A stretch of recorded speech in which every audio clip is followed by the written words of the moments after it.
When field level access and data security was installed, it did some changes to the code in the database.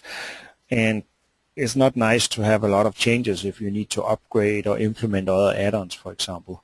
So Easy Security contains a way of actually getting rid of all those code changes. And this one is a programming task, so it needs to be run from the Classic client in here.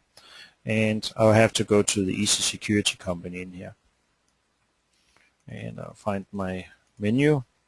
And I'll go down to my field level access and data security.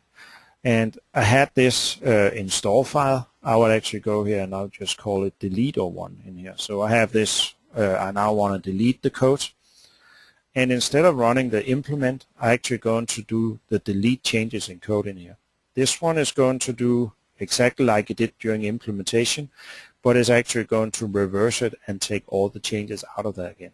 So when I'm done, the only thing I would have left in the objects is a time and date change, because you can't really reestablish when the date and time was originally. So when I do this one, it asks me and say, hey, it's really recommended you to do it for all objects. And it could be, if you deleted source table setups, that you would have objects in there that were actually still modified with the code, but was not in the source table list. And I haven't done any of that one, so I actually answer no, and it will also run a lot faster because I have fewer objects.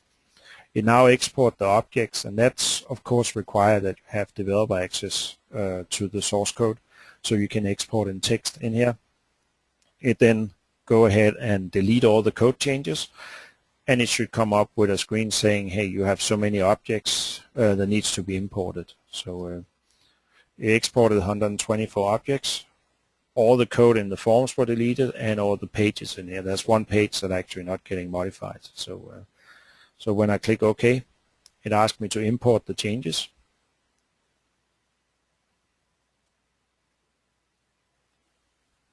And these ones, by the way, are there's no progress bar, so they look kind of dead.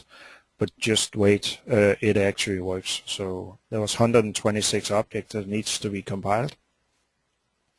And I can see all these objects. They were the one where I had a lot of code in before.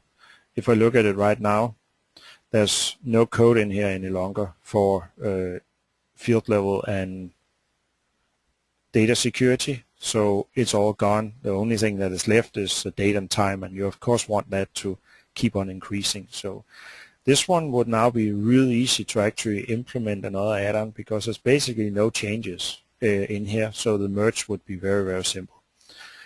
When you're all done with implementing the new add-on and you want to activate the new fields, you actually want to go in here and say, yeah, I want to install the code again.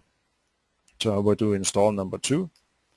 And then do the same as you did originally, say implement the code changes. It will export the version of the objects that exist now with all the new customizations.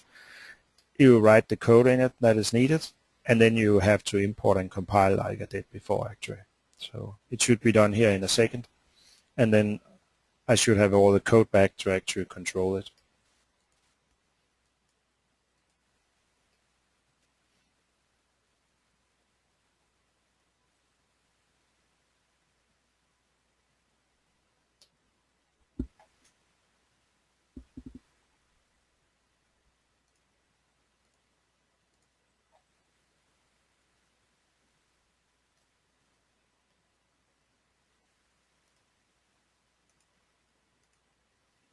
So the same 126 objects that I had before has now been modified, and the code has been put back in again.